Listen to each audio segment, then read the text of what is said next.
এই আয়াত থেকে আল্লাহর সিদ্ধান্ত থেকে আমরা একটা সিদ্ধান্তে উপনীত হতে পারি যে সাহাবায়ে কেরামের ঈমানটা কত বড় দামি ছিল যে সমস্ত উম্মাহকে বান্দাদেরকে আল্লাহ সাহাবায়ে কেরামের ঈমানের মতো ঈমান আনতে বলছে। তাহলে সাহাবায়ে কেরাম সৃষ্টির শ্রেষ্ঠ ছিল।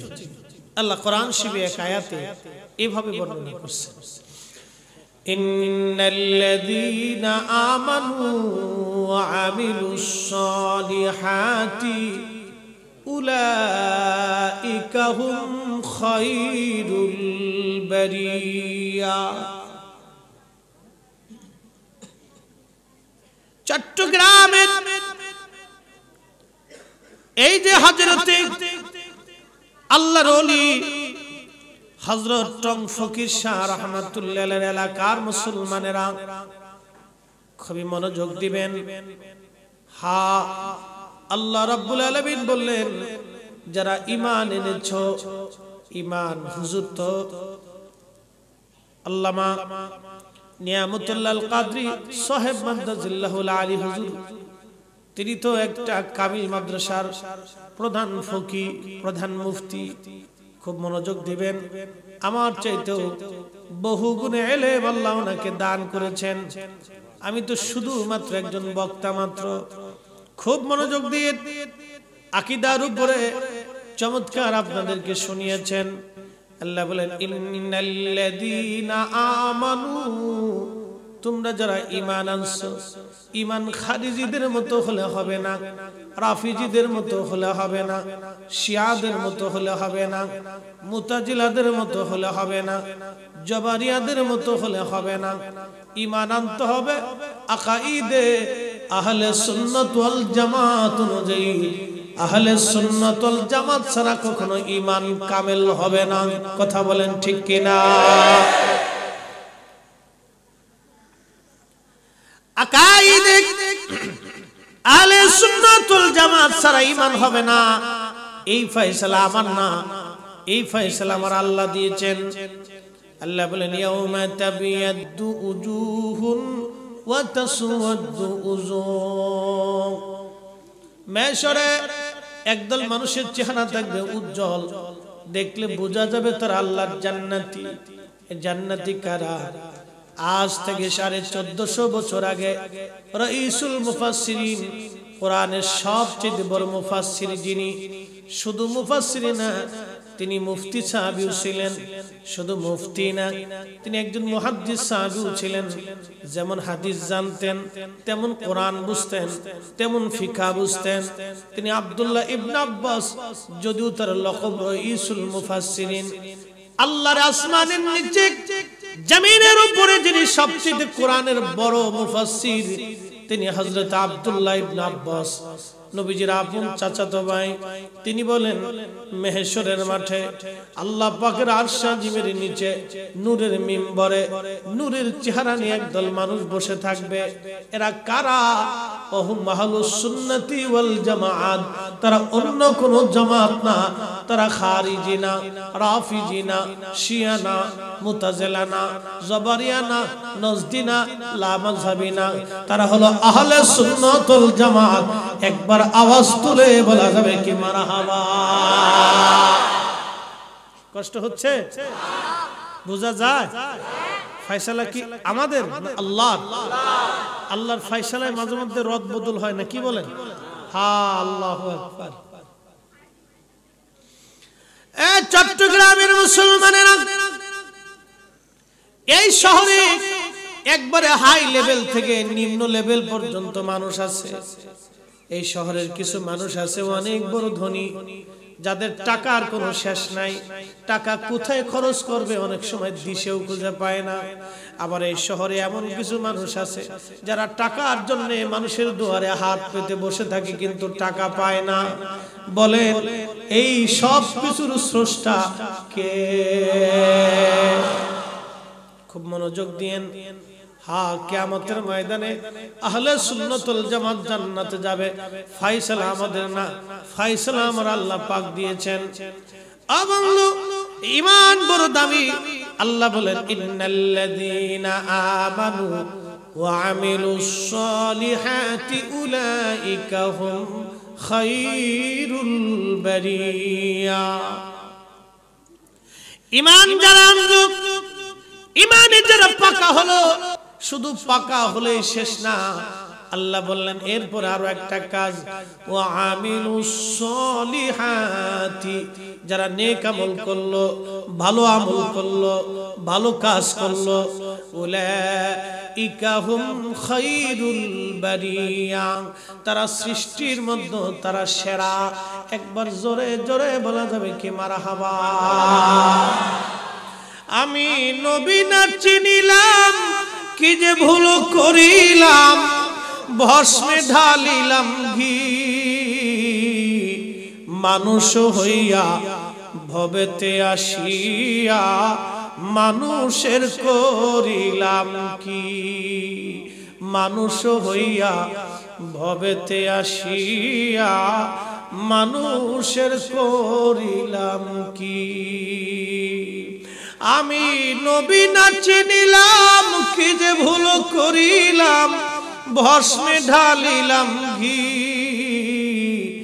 মানুষ হইয়া ভবেতে আসিয়া মানুষের করিলাম কি মানুষ হইয়া ভবেতে আসিয়া মানুষের করিলাম কি পৃথিবীতে অনেক মানুষ আছে দেখবেন সুরতে মানুষ কিন্তু ভিতরে পশু এক কথা বলেন ঠিক কিনা সুরতে মানুষ ভিতরে পশুর চাইতে নিকৃষ্ট মানুষই ধরা যায় বাজানো খুব মনোযোগ দিয়েন আল্লাহ পাক কোরআনে বলতেছেন যারা ঈমানে এবং আমলে পাকা হবে উলাইকা হুম খায়রুল বারিয়া সৃষ্টির মধ্যে তারা সেরা হবে সৃষ্টির মধ্যে তারা শ্রেষ্ঠ হবে এজন্য আল্লাহর ওলি যারা তারা সৃষ্টির মধ্যে তারা সেরা এই ফয়সালা কি আমাদের না আমরা আল্লাহ অ্যাটেনশন খুব মনোযোগ দিন সৃষ্টির মধ্যে তারা সেরা কি কারণে দুই কারণে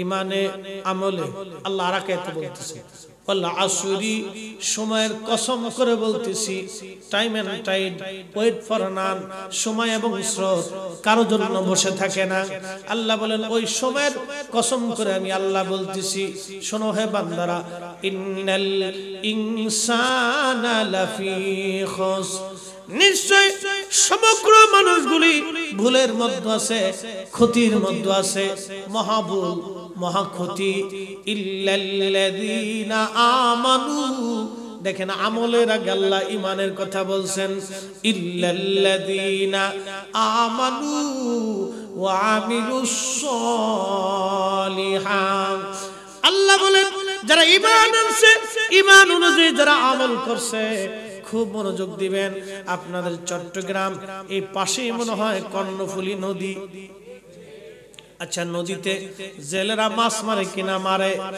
শীতের রাত্রে আপনারা যখন কাঁথা কম্বল মোড়া দিয়ে ঘুমান জেলেরা তখন ওই শীতের মধ্যে মাছ মারে পানির মধ্যে কারণ কি দুটি পয়সার জন্য মাছ মারে আচ্ছা আপনাদেরকে বলি মাছ মেরে জেলেরা যে ভান্ডার মধ্যে মাছ রাখে আমাদের ফরিদপুরের ভাষায় সেটাকে বলা হয় ডালা আপনাদের দেশে কি বলে ডালা আচ্ছা চট্টগ্রাম ফরিদপুরের ভাষা মিলে গেছে শুধু মিলে না আই ন জানি এটা মিলছে না সিলেটের লাগে মিললো না কিতা খাইতা রে মা সকাল লো খাইতা না বিকেল লো খাইতা সব বউকা সব খেতো সব সা খাইতা না পান খাইতা না নি রে সাম সাব বলে হুজুর আর কি আলমদুলিল্লাহ সাব খায় সাব ইতা খাইতা রে সাব ফা খায় সা খাইতা না নি সাব না পান খাইতা না নি কিতাও খাইতা রে সাব তো যাক এটা সিলেটি কথা আর কি আর চট্টগ্রামটা আমি এখনো বুঝে সাইনি খালি আই ন জানি এটা বুঝি আর কি তো যাই হোক আপনারা আঞ্চলিক ভাষায় কিছু কইলে এটা আমি বুঝি না কঠিন হয়ে যায় তো যাই হোক তারপরে এটা মার ভাষা কার ভাষা প্রত্যেক মার ভাষাই সুন্দর মায়ের ভাষায় মজা আছে আলাদা এটা আলাদা জিনিস মার কাছ থেকে যেটা আসে এটা মার ভাষা, মার ভাষাটাই খুব মজা। খুব মনোযোগ দিয়েন। এই চট্টগ্রামের মানুষ এই যে নদীর ভিতরে যারা মাছ মারে, ডালার ভিতরে মাছ রাখলো। আচ্ছা আপনারা বলেন, ডালার নিচে যদি মস্ত বড় ভাঙ্গা থাকে, সকালবেলা কি জেলে আর মাছ পাবে? হ্যাঁ পাবে। তার মানে সারা রাত জেলে মাছ মারছে, কিন্তু সকালবেলা মাছ পাইলো না। কারণ কি? ডালার নিচে মস্ত বড় ভাঙ্গা বুকা জেলে সারা রাত জেগে জেগে শীতের মধ্যে কনকনা শীতে কেঁপে মাছ মারলো, কিন্তু বুকা জেলে লক্ষ্য করলো না তার ডালাটা ভাঙ্গা। সারা রাত মাছ মারছে, কিন্তু ডালা ভাঙ্গা সে খেয়াল করে নাই। ওই ডালার নাম হলো আকীদা, ওই ডালার নাম আকীদা। ঈমান ঈমান ঈমান ঈমানের ডালা যদি ভাঙ্গা থাকে, তাহাজ্জুদ নামাজ হবে, রোজা হবে, জিকির হবে, যাকাত হবে, দান হবে, ফিকির হবে, ইবাদত হবে, কিয়ামত পর্যন্ত সিজদাও দিয়ে যদি নামাজ পড়ে যান, ঈমানের ডালা ভাঙ্গা থাকলে একটা ডালার নেকিও আপনি খুঁজে পাবেন না। এই কথা বলেন ঠিক না বেঠিক? কথা মানে বুঝেন নাই? বুঝছেন তো? এই জন্য আল্লাহ বলছেন আমিনু কামা আমানান নাস। আমার নবীর সাহাবীরা যেইভাবে ঈমান আনছে, তোমরাও সেইভাবে ঈমান আনো। সুবহানাল্লাহ। আরো জোরে তবরুক আছে না? হ্যাঁ, চট্টগ্রাম তো তবরুক ছাড়া মাহফিল হয় না। আমি তো জানি এরা বইস খায়। বইস ছিলেন না আপনারা? ব্রাহ্মণবাড়িয়া তো বইস, মহিষটা কয় বইস। চট্টগ্রামে খাউন দেখে হাউন, খাদিজা দেখে হাদিজা। কত যে কায়দা! আমার আরেকটু কিশোরগঞ্জে গেলে খাদিজা দেখে কাদিজা, খাওন দেখে কাউন। আরেকটু কি বা খাইবা, কইবা, যাইবা। ময়মনসিংহের কেউ যদি থাকে তো ডোন্ট মাইন্ড, মার ভাষা কিছু করেন নাই। আর বরিশালে গেলি তো ওরে বাহে, বরিশালে গেলি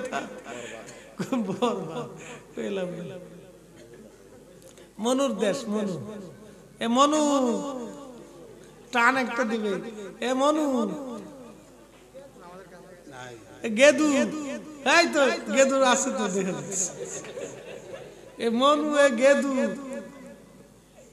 মার ভাষা। প্রত্যেক মার ভাষায় মজা আসে, মার কাছ থেকে শিখে। খুব মনোযোগ দিয়ে সাহাবায়ে কেরামের এত মর্যাদা আমার আল্লাহ পাক দিলেন। আল্লাহ পাক বললেন, আমার বান্দারা শোনো, আমি সাহাবীদেরকে আরেকটা মর্যাদা দিছি। জাযাউহুম ইনদা রাব্বিহিম জান্নাতু আদনিন তাজরি মিন তাহতিহাল আনহার।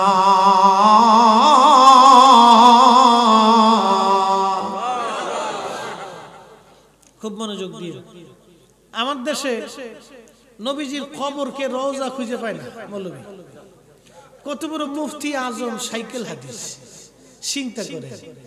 উরে হুজুর কয় কি, আমরা যখন এর জবাব দেই তখন আমরা কয় আপনারা আর কি পড়াশোনা করছেন? অমুক হুজুরের কাছে গেলে আপনাকে আরো অনেক কিছু জানতে হবে। আপনি জানেন সে কত বড় হুজুর? আমি একবার প্রশ্ন করছি, তাহলে হুজুর কত বড় হলে নবীর প্রসাব মোবারকের সমান হয়? একটু বলো তো, কথা কন না কেন? এটা হুজুর কত বড় হলে নবীর পেশাব মোবারকের সমান হয়? আল্লাহ কোরআনে বলতেছে। রাসূল কারীমেরটা তো আরো অনেক ঊর্ধ্বের কথা। হায় সর্বনাশ!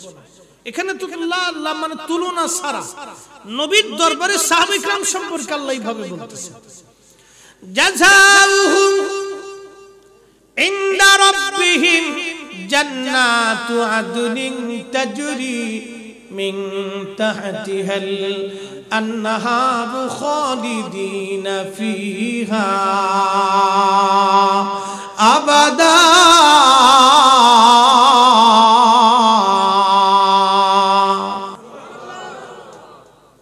আল্লাহ বলেন, আমি তাদের জন্য একটা জান্নাত বানাইছি। কি বানাইছি? আচ্ছা আপনারা বলেন, মানুষ মরে যাওয়ার পরে তার লাশটাকে আসমানে নিয়ে যায় না কবরে দিয়ে দেয়? তাহলে সর্বপ্রথমে কবরের ঘরটা কি হবে? জান্নাত হবে। কি হবে? যারা বলেন কবরের ঘরটা কি হবে? আল্লাহ বলতেছেন জাযাউহুম ইনদা রাব্বিহিম জান্নাতু আদনিন তাজরি মিন তাহতিহাল আনহার। কোরআন বলতেছে তার কবরটা আমি আল্লাহ জান্নাত বানিয়ে দেব। জান্নাত জান্নাত জান্নাত। অন্য আয়াতে আল্লাহ পাক বলতেছেন ওয়াল্লাযীনা আমানু ওয়া আমিলুস সলিহাতি ফি রাউযাতিল জান্নাত।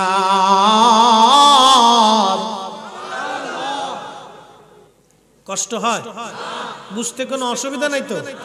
আমি কোরআন থেকে বলতেছি, কারণ ওরা হাদিসে খুঁজে পায় না, আমরা কোরআনে খুঁজে পাই, ওরা বলে হাদিসে খুঁজে পাই। এক মৌলবী তো বলেই ফেললো যে আমি কোন হাদিসই পাই, উনি হাদিস খুঁজতেছে কিন্তু পাচ্ছি না, কিন্তু আল্লাহ কোরআনে লিখে দিয়েছে, উনি চোখে দেখছেন। তার মানে অন্তর হলো শয়তানিতে ভরা। আল্লাহর নবীর শান ওদের বরদাস্ত হয় না। কথা বলেন ঠিক না বেঠে? আমাদের ফরিদপুরে একটা ভাষা আছে, আগার খাসি দেগার পাড়া তোলালো তবু পাড়ার ভবো খাসলাত না গেল। পাড়া চিনেন আপনারা? এটা কিন্তু কোনো গালি টালি না, এটা একটা প্রাণীর নাম। মানে ছাগলের যেটা তুলাই না, এটা আমরা দেশে পাড়া কর, বেশি যেটা ফেলেন এটার পাড়া কর। এটা যতই সাবান শ্যাম্পুতে গোসল করেন ওর শরীর থেকে গন্ধ আসে, ঠিক কিনা? আর একটা ছেলে খাসি, এটার বিচি ফেলে দিলে এটার খাসি কর, আর যেটার বিচি ফেলেন এটার পাড়া কর। তো পাড়ার তো একটা বদ অভ্যাস আছে, আপনারা তো সবাই কম বেশি বুঝেন। তা আমাদের দক্ষিণবঙ্গের একজন বক্তা মাঝে মধ্যে কইতো আগার খাসি দেগার পাড়া তোলালো। তার মানে পাড়ার যতই বেশি ফেলাই দাও না কেন, পাড়ার ওই যে আগে একটা বদ অভ্যাস ছিল, খালি ভোবো ভোবো করতো। আগার পাড়া দেগার খাসি তোলালো গেল। যে জাতের যা সে তাতের তা, সে জাতের যা সে তাতের তা। ওই আমার দেশে একটা কথা আছে, জাতে টানে ভাতের ফেনে টানে কুত্তারে। কথা কর না কেন? কোন সুন্নি আলেম আজ পর্যন্ত বলে নাই নবীর কবরকে রওজা বলা যাবে না, ঠিক কিনা কোন? কোন হাদিসে কোরআনে খুঁজে পাই নাই, কোন সুন্নি আলেম বলে নাই। কোন সুন্নি আলেম যদি বলতো কেউ জুতা দিয়ে পিট না পিটাইলেও আমি ফরিদি সাহেব আগে ওরে জুতা দিয়ে পিটাইতাম। কবর, নবীর কবর রওজা খুঁজে পাই না বলে সর্বনাশ। হাই হাই, আল্লাহ বললেন ওয়াল্লাযীনা আমানু ওয়া আমিলুস সলিহাতি ফি রাউযাতিল জান্নাহ। যারা নেক আমল করবে এবং আমলে আমলে ঈমানে যারা পাকা হবে, আল্লাহ পাক বলতেছেন শোনো, ফি রাউযাতিল জান্নাহ, আমি আল্লাহ তার কবরটাকে জান্নাতের রওজা বানাই দিব, জান্নাতের বাগান আমি আল্লাহ তার কবর বানাই দিব। আরে নবীর কারণে উম্মতের কবর যদি রওজা হয়, তাহলে আপনারা বলেন আমার নবীজির কবর মুবারক হলো উম্মতের রওজা, কবরকে রওজা বানানোর কারখানা, উম্মতের কবর, কবরকে রওজা বানানোর নেটওয়ার্কের টাওয়ার। আমার নবীজির রওজা মুবারকের মাধ্যম ছাড়া কোন উম্মতের কবর রওজা হতে পারে না। কথা বলেন ঠিক কিনা? রওজা খুঁজে পাই, কত বড় গান্ধা আন্ধা দেশে তৈরি হয়েছে। আর আমার দেশের ছেলে পেলেরা ওরে বাপরে বাপ, কত বড় হুজুরি কইছে, কত বড় হুজুর। হুজুর কত বড় হলে নবীর পেশাব মোবারকের সমান হয় বলেন? বুঝে কবরে যাওয়ার দরকার। নবীর উম্মত, মূল আলোচনার দিকে যাচ্ছি। আগে সাহাবায়ে কেরামের মর্যাদা বুঝাই যায়। আল্লাহ বলেন আমি তাদের জন্য একটা জান্নাত বানাইছি। কি জান্নাত? জান্নাতের নিচ দিয়ে একটা নদী প্রবাহিত। এই নদী চারটা শাখা, একটা শাখা দুধের, আরেকটা শাখা মধু, আরেকটা শাখা শরবতের, আরেকটা শাখা স্বচ্ছ পানি, যেই পানিটার নাম হাউজে কাউসারের পানি। এই স্বচ্ছ হাউজে কাউসার থেকে চারটা নদীর শাখা বের হয়েছে। চারটা নদীর শাখা বিসমিল্লাহর হা শব্দ থেকে বিসমিল্লাহর মিম শব্দ থেকে, আল্লাহুর হা শব্দ থেকে, রহমানের নুন শব্দ থেকে, রহিমের মিম শব্দ থেকে আল্লাহ চারটা নহর বের করে জান্নাতের নিচ দিয়ে হাউজে কাউসার করে আমার আল্লাহ পাক জান্নাতের নিচ দিয়ে এই নহরটাকে বের করে দিলেন। আল্লাহ বলেন, ও আমার বান্দারা শোনো, কতদিন তুমি জান্নাতে থাকবা? খালিদিনা ফিহা আবাদা,